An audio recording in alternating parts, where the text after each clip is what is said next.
came the higher trash bills. Now comes the courtroom fight. A group of San Diego homeowners is suing the city over the controversial trash fee. That fee was approved by voters just a few years ago, and the trial is just getting started. News 8's Brian White is live at the downtown courthouse to explain what happened today. Brian. Yeah, the hearing got off to a pretty contentious start with attorneys on both sides arguing over who should and should not be allowed to testify.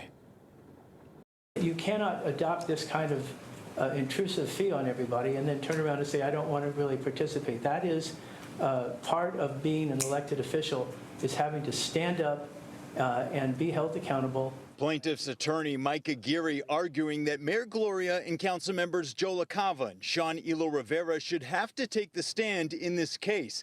The defense argued to exclude their testimony. There were 6 council members who voted in favor of this fee. There were even more who voted in favor of the appropriations ordinance.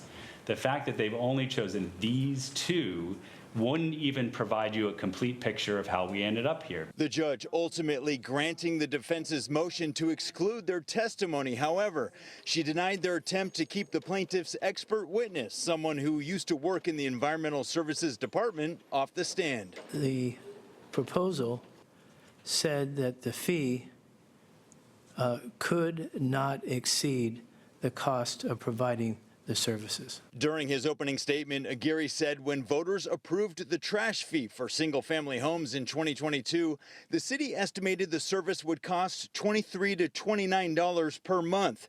Once implemented in 2025, the fee grew to nearly double that amount to more than $500 per year, or about $43.60 per month. I talked with one of the plaintiffs, Scott Case. When the city came out and essentially doubled the prices here, we felt like it was like a bait and switch to cover, the city's budget issues. And so we really need good fiscal management in the city, which is lacking from the entire city leadership there.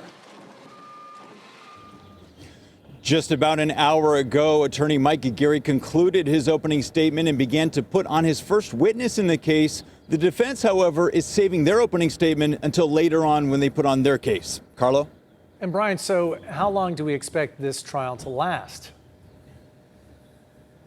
Well, the trial is expected to go into next week. It should take at least 6 days in the courtroom. All right, Brian White reporting for us. Thanks, Brian.